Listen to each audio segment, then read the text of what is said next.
Hello guys, welcome to my channel. இன்னைக்கு நம்ம வீடியோவில் போகோ F4 வந்து லான்ச் பண்ணியிருக்காங்க. அதோட ஸ்பெசிஃபிகேஷன் அப்புறம் எக்ஸ்பெக்டிங் ப்ரைஸு, இந்த ஃபோன் வாங்கலாமா வேணாவா இந்த வீடியோவில் பார்க்க போகிறோம். வாங்க குயிக்காக வீடியோக்குள்ளே போயிடலாம். நம்ம சேனலுக்கு ஃபர்ஸ்ட் டைம் வந்து இருந்தீங்கன்னா இந்த சேனலை சப்ஸ்கிரைப் பண்ணுங்கள், பக்கத்தில் இருக்க பெல் பட்டனை ப்ரெஸ் பண்ணுங்கள். இந்த வீடியோ பிடிச்சிருந்தா லைக் பண்ணுங்கள். வாங்க வீடியோக்குள்ளே போகலாம். போகோ F4 வந்து ஆல்ரெடி சைனாவில் ரிலீஸ் ஆன ரெட்மி K40Sஓட ரீபிராண்டட்னு சொல்கிறாங்க. அப்படின்னா அதில் இருக்கிற ஸ்பெக்கு தான் மேக்ஸிமம் இதுலேயும் கவர் பண்ணியிருப்பாங்க. வாங்க F4ஓட ஸ்பெசிஃபிகேஷன் பற்றி பார்ப்போம். ஃபர்ஸ்ட் இதோட டிசைன் வந்து இந்த ரெட்மி K40S எப்படி இருந்ததோ அதே டிசைனில் தான் கொடுக்க போகிறாங்க. பாக்ஸ் டைப்பில் ரவுண்டட் எட்ஜஸோட கொடுத்துருப்பாங்க. ஃப்ரண்ட்டில் பார்த்தீங்கன்னா பஞ்சுவல் டிஸ்பிளே கொடுத்துருக்காங்க. பேக் சைடில் வந்து டாப் லெஃப்டில் வந்து ட்ரிபிள் கேமரா செட்டப் கொடுத்துருக்காங்க. வித் LED ஃப்ளாஷ் லைட்டும் இருக்குது. பேக் பேனல் வந்து நல்லா பிளாஸ்டிக் டிசைனில் பில்ட் பண்ணியிருக்காங்க.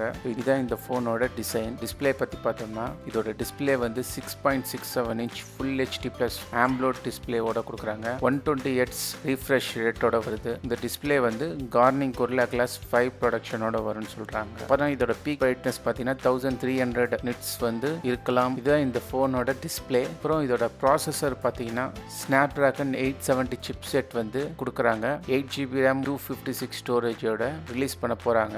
இந்த போகோ F4 வந்து 4 வேரியண்ட்டில் ரிலீஸ் ஆகலாம். ஒன்று வந்து பார்த்தீங்கன்னா 6GB 128GB ஸ்டோரேஜும், 8GB 128GB ஸ்டோரேஜும், 8GB 256GB ஸ்டோரேஜும், 12GB 256GB ஸ்டோரேஜும் இந்த 4 வேரியண்ட்டில் வந்து இந்த ஃபோன் வந்து ரிலீஸ் பண்ணலாம். அப்புறம் இதில் வந்து ஆண்ட்ராய்ட் 12 பேஸ் MIUI 13 வந்து இந்த ஃபோன் வந்து தராங்க. இதான் இந்த ஃபோனோட ப்ராசஸர். இதோட பேட்டரி பற்றி பார்த்தோன்னா 4500 பேட்டரி கெப்பாசிட்டியோட வித் 67 வாட் ஃபாஸ்ட் சார்ஜிங் சப்போர்ட்டோட இருக்குது. இதோட கனெக்டிவிட்டிஸ்லாம் பார்த்தோன்னா side mounted fingerprint sensor இருக்குது, இன்ஃப்ராரெட் சென்சார் இருக்குது, Dolby Atmos dual speaker support தராங்க. அப்புறம் இதில் வந்து 3.5 ஹெட்ஃபோன் ஜாக் வந்து இல்லை, வெறும் USB Type-C போர்ட் தான் இருக்குது. இது இல்லாமல் இந்த ஃபோன் வந்து 5G சப்போர்ட் பண்ணுது. ஆனால் எவ்வளோ பேண்ட்ஸ்ன்னு இன்னும் தெரில. 4G இருக்குது, வோல்ட் இருக்குது, Wi-Fi 6 கொடுக்குறாங்க, ப்ளூடூத் 5.1 இருக்குது, GPS இருக்குது. போகோ F4ஓட வெயிட் பார்த்தீங்கன்னா 195 கிராம்ஸ் வந்து இருக்கும். பார்க்கறதுக்கு கொஞ்சம் வெயிட்டாக தான் இருக்குது. இதான் இந்த ஃபோனோட கனெக்டிவிட்டிஸ்.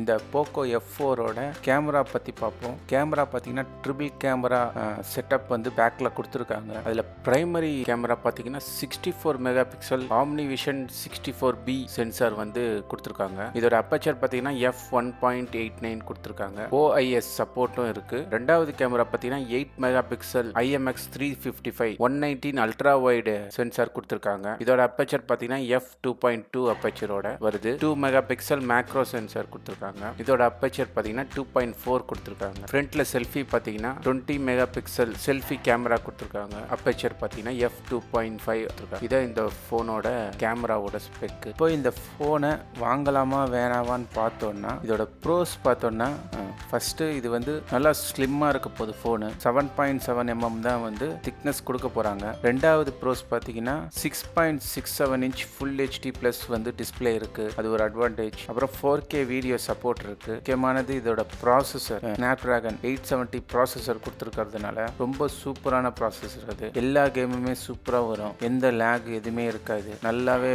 இதில் வந்து NFC சப்போர்ட் இருக்குது. இதோட கன்ஸ் பார்த்தீங்கன்னா கொஞ்சம் ஹெவி வெயிட்டாக இருக்கலாம். ஏன்னா இதில் வந்து 195 கிராம்ஸ் இருக்குது. நார்மலாக இப்போ எல்லா ஃபோனும் 170 180லேயே வர ஆரம்பிச்சிட்டு 195 கிராம்ஸ்ன்றது இப்போ கொஞ்சம் அதிகம் தான். அப்புறம் மெமரி கார்டு சப்போர்ட் வந்து கொடுக்கலன்னு சொல்கிறாங்க. அப்புறம் இதோட ப்ரைஸ் பார்த்தீங்கன்னா கொஞ்சம் ஹையாக இருக்க மாதிரி தான் இருக்கும். நீங்கள் இதை பார்க்கும்போது உங்களுக்கு வேறு ஃபோன் சூஸ் பண்ணுற மாதிரி தான் இருக்கும். அதை நான் அடுத்து சொல்கிறேன். அப்புறம் இதில் வந்து FM ரேடியோ கிடையாது. அப்புறம் இதில் வந்து 4500 mAh பேட்டரி தான். நல்ல பேட்டரி தான், இருந்தாலும் 5000 mAh கொடுத்துருந்தா இன்னும் சூப்பராக இருந்திருக்கும். இதோட எக்ஸ்பெக்டட் ப்ரைஸ் வந்து பார்த்தோன்னா நான் ஆல்ரெடி சொன்ன மாதிரி இது வந்து 4 வேரியண்ட்டில் ரிலீஸ் ஆகுது. 6GB RAM 128GB ஸ்டோரேஜ் வந்து பார்த்தீங்கன்னா 24,000க்கும், 8GB 128GB ஸ்டோரேஜ் வந்து 25,000க்கும், 8GB 256GB ஸ்டோரேஜ் வந்து 27,000க்கும், அப்புறம் லாஸ்ட்டாக 12GB 256GB ஸ்டோரேஜ் வந்து கிட்டத்தட்ட 30,000க்கும் வந்து சேல் பண்ண போகிறாங்க. எக்ஸ்பெக்டட் ப்ரைஸ் தான், இன்னும் கன்ஃபார்ம் கிடையாது. இதோட ரிலீஸ் பார்த்தீங்கன்னா ஜூன் மிட்ல வந்து ரிலீஸ் பண்ணிட்டு ஜூனோட எண்டில் வந்து ஃபர்ஸ்ட் சேல் வந்து கொண்டு வரலாம். இப்போ அந்த இன்ஃபர்மேஷன் வரைக்கும் தான் எனக்கு தெரியும். இப்போ இந்த ஸ்பெக்லாம் வந்து பார்த்துருப்பீங்க. இந்த ஃபோன் வாங்கலாமா வேணாமான்னு கேட்டிங்கன்னா என்னை பொறுத்த வரைக்கும் நீங்கள் ஒரு கேமர்ஸ் அப்படி இருந்தீங்கன்னா ஏன்னா 870 ப்ராசஸ் வந்து நல்ல குட் ப்ராசஸர் தான். கேமர்ஸாக இருந்தீங்கன்னா இந்த ஃபோன் கண்டிப்பாக வாங்கலாம். கேமரா குவாலிட்டியும் ஓரளவுக்கு ஓகே தான். ஏன்னா 64 மெகா பிக்சல் கொடுத்துருக்காங்க. ஆண்ட்ராய்ட் 12 இருக்குது. இது வந்து MIUI 13 கொடுக்கறதுனால ஆட்ஸ்லாம் வரலாம். க்ளீன் ஆண்ட்ராய்ட் வெர்ஷன் 12 வேணும்னா நீங்கள் வந்து வேறு ஃபோன் சூஸ் பண்ணிக்கலாம். ஓகே கைஸ், இதோட ஸ்பெக்கெல்லாம் நீங்கள் பார்த்துருப்பீங்க. நீங்கள் இந்த ஃபோன் சூஸ் பண்ணுவீங்களா இல்லையான்னு கீழே கமெண்ட் பண்ணுங்கள், நான் தெரிஞ்சுக்கிறேன். Okay guys, thank you. இந்த வீடியோ பிடிச்சிருந்தா லைக் பண்ணுங்கள், ஷேர் பண்ணுங்கள், கமெண்ட் பண்ணுங்கள். பாய்.